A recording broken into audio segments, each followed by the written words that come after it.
మన వెలుగులో తీసుకొచ్చిన అంశాలే ఎక్కువగా ఉన్నాయి. ఒకసారి మాట్లాడదాం. శ్రీనివాస్ గారు నమస్తే అండి. నమస్తే అండి.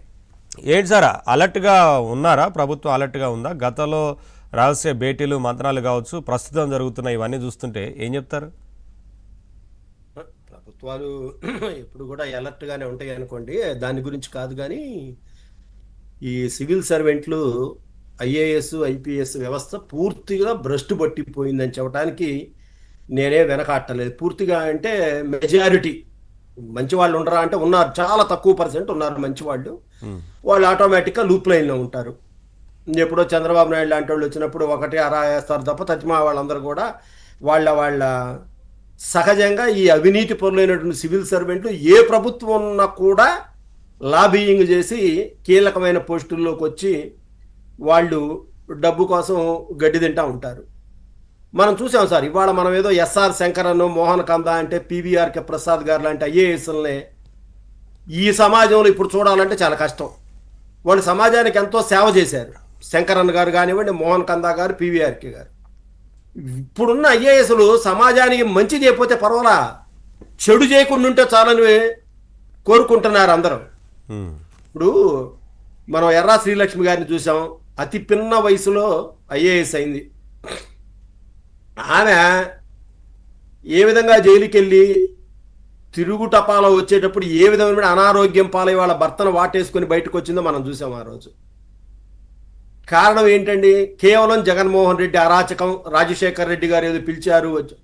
ఆమె ఎంతో నిజాయితీపరురాలైన ఐఏఎస్ కూడా వైఎస్ఆర్ వల్లలో పడిపోయి వాళ్ళు చెప్పే మాటలు నమ్మి మీకు ప్రమోషన్లు ఇస్తాము, లేకపోతే ఇంకా ఏదో రకరకాల ఇది విడుదల ప్రమోషన్స్ అంటే అపార్ట్మెంట్స్, ఫ్లాట్లు, ఇవన్నీ ఏ మొహమాటం లేదు. ఇవన్నీ కూడా ప్రూఫ్తో అయిన తర్వాతే ఆమె జైలుకి వెళ్ళి వచ్చింది. మరి ఎంతో సీనియర్ అయినటువంటి ఎల్వి సుబ్రహ్మణ్యం గారు కూడా ఇరుక్కున్నారు. ప్రవీణ్ ప్రకాష్ గారు అయితే మా గుంటూరు జిల్లాలో చేసేటప్పుడు చాలా నిజాయితీ పరుడుగా ఉండేవాడు. అలాంటి అతను కూడా ఏ విధంగా రిటైర్డ్ అయ్యే విఆర్ఎస్ వెళ్ళి అవమానకర రీతిలో వెళ్ళిపోయాడో మీ అందరికీ తెలుసు. ఇవాళ జగన్మోహన్ రెడ్డి దగ్గర చేరిన పిఎస్ఆర్ ఆంజనేయులు కానివ్వండి, కృష్ణమోహన్ రెడ్డి గారు కానివ్వండి, వీళ్ళందరూ ఏమయ్యారు? వీళ్ళందరూ కూడా జైల్లో ఉండి జైలుకి వెళ్ళి అవుట్ ఆఫ్ స్టేట్లో ఉంటా ఉన్నారు. ఇవాళ జగన్మోహన్ రెడ్డి దగ్గర, రాజశేఖర రెడ్డి దగ్గర చేసిన ఐఏఎస్లు ఐపీఎస్లు అంతా కూడా భ్రష్టు పట్టిపోయారు. ఇవాళ వాళ్ళలో మార్పు అనేది రాలా. ఐఏఎస్ అంటే, సివిల్ సర్వెంట్ అంటే ఒక ఉత్తమోత్తమైన జాబ్. అదంతా ఆషామాషిగా వచ్చేది కాదు. ఇవాళ రాజకీయ నాయకులు ఏముంది సార్, ఏ పార్టీ వాడైనా కూడా మహా అయితే ఉంటుంది. అసలు ఒకప్పుడు చెన్నారెడ్డి గారు, కాసు బ్రహ్మానందరెడ్డి గారు, లేకపోతే ఎన్టీ రామారావు గారు, అక్కడ దాకా కూడా చంద్రబాబు నాయుడు గారు ఫస్ట్ టైం అయిన దాకా కూడా ఐఏఎస్లు ఎట్లా ఉన్నారంటే, ఒక మంత్రి ఇదిగో ఇది రాయండి, లేకపోతే ఇది ట్రాన్స్ఫర్ చేయండి, ఈ ఆర్డర్ ఇవ్వండి అంటే వాళ్ళు డీసెంట్ రాసేవాళ్ళు. మేము చేయమండి, ఇది తప్పు, ఈ కాంట్రాక్టర్ వచ్చేటప్పుడు బ్లాక్ లిస్ట్లో ఉన్నాడు, మేము రాయమనేవాళ్ళు. క్లియర్గా దాంట్లో రాసేవాళ్ళు. ఇవాళ అసలు ఆ పరిస్థితి లేదు. ఇవాళ కొద్దిగా గొప్ప మంచిగా చేసే కాంట్రాక్టర్లు సైతం పక్కన పెట్టి టెండర్ రూల్స్ కూడా ఐఏఎస్ అನ್ನು కాంట్రాక్టర్ కలిసి రూపొందించే పరిస్థితికి దిగజారిపోయారు సివిల్ సర్వెంట్లు. ఇవాళ వాళ్ళ పరిస్థితి అట్లా ఉంది. వాళ్ళ సివిల్ సర్వెంట్ల పరిస్థితి మనం చూసాం. క్రాంతి రాణా టాటా ఎంత అవమానకరంగా ప్రవర్తించాడు ఒక మహిళ పట్ల. ఒక ఐపీఎస్ చేయాల్సిన పనేనా? మీకు భార్యలు, మీకు చెల్లెళ్ళు ఉన్నారు కదా, ఎంత దారుణంగా హింసించారు. మీరు ఐఏఎస్లు ఐపీఎస్లు అని చెప్పుకోవడానికి సిగ్గుపడతారు. ప్రజలు కూడా మిమ్మల్ని ఐపీఎస్లు అంటే చాలా సిగ్గుపడాల్సి వస్తుంది. నిన్న చూసాం ఒక ఆయన ఎక్కడున్నాడు, సునీల్ నాయక్ గారి వాడ పక్క రాష్ట్రం నుంచి రావటానికి ఇష్టపడలా. అక్కడ కులాలని మతాలని రెచ్చగొట్టాడు. ఇంకో ఆయన రెచ్చగొడతా ఉన్నాడు. ఇంకో ఆయన విజయ్ కుమార్ అని చెప్పి ఒక పార్టీ పేరు పెట్టుకొని రిటైర్డ్ ఐఏఎస్ విజయ్ కుమార్ గారు చంద్రబాబు నాయుడు గారి మీద ఉన్న వ్యక్తిగత కక్షతో విషం జిమ్ముతున్నాడు. ఈ రాష్ట్రంలో కూటమికి వ్యతిరేక గాలి మొదలైంది. వీళ్ళందరూ కూడా ఒక టీం మాదిరి ఏర్పడి వీళ్ళందరికీ ఉన్నారు. అసలైన వాళ్ళు రిటైర్డ్ ఐఏఎస్ల పేర్లు చెప్పను కానీ మీకు తెలుసు. వాళ్ళంతా కూడా దీంట్లో కుల ప్రస్తావన ఉంది, కులం ఇంట్రెస్ట్ ఉంది, అన్నిటికీ మించి డబ్బు ఇంట్రెస్ట్ ఉంది. ఇప్పుడు పిఎస్ఆర్ ఆంజనేయులకి ఏం చేశారండి, డీజీపీ ఇస్తానంటే గడ్డి గరిశాడు.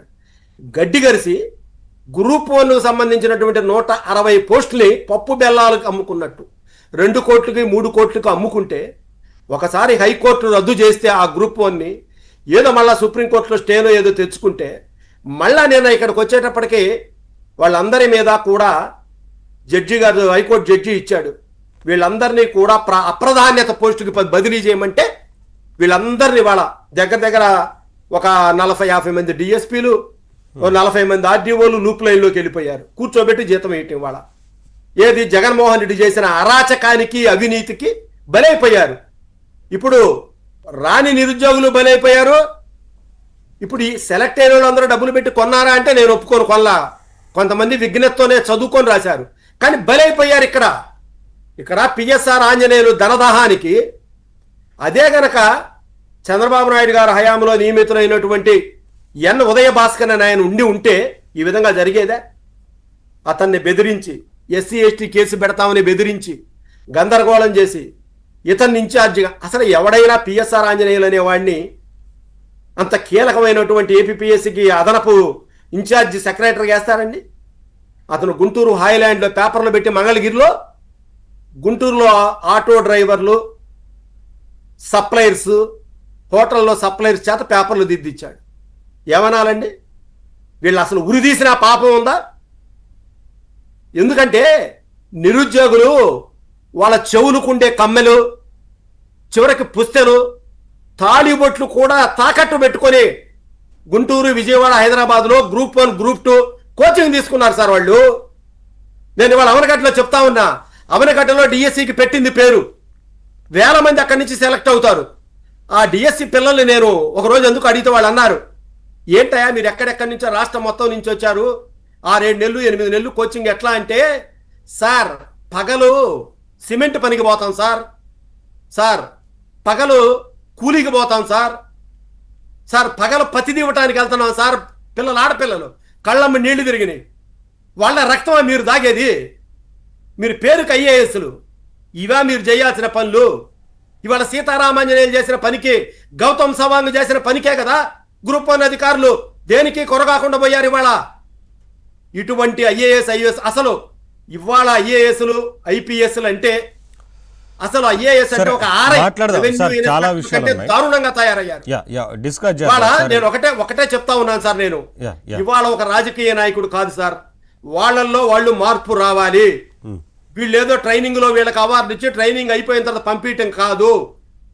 వీళ్ళకి మెంటల్ గా, వీళ్ళకి సైకియాట్రిస్టుల ద్వారా ట్రీట్మెంట్ ఇప్పించి, ఇది నిజాయితీ, మీరింత నిజాయితీగా ఉండాలి, డబ్బుకి, కీర్తికి, కాంక్షకి మీరు దూరంగా ఉండాలి, మీకంటే కూడా రాజకీయ నాయకులు తక్కువ, మీరు గౌరవించండి కానీ వాళ్లతో పాటు అవినీతిలో కుమ్మక్కవ్వకండి అని చెప్పి వాళ్ళ మెదళ్లలో చొప్పించకపోతే వాళ్ళు ఆ సివిల్ సర్వెంట్లే మన మెదళ్లలో వాళ్ళకి నచ్చని ప్రభుత్వాల మీద, నచ్చని కులం మీద, నచ్చని ముఖ్యమంత్రుల మీద విషం చొప్పించే ప్రయత్నంలో ఉన్నారు. ఈ వ్యవస్థ, ఈ సివిల్ సర్వెంట్ల వ్యవస్థ చివరి దశకి చేరుకుంది అని చెప్పడానికి బాధపడతా ఉన్నానని చెప్పి ఈ సందర్భంగా తెలియజేస్తా ఉన్నా. సార్ చాలా విషయాలన్నీ మాట్లాడదాం సార్. సైదా గారు నమస్తే అండి. నమస్తే నవీన్ గారు.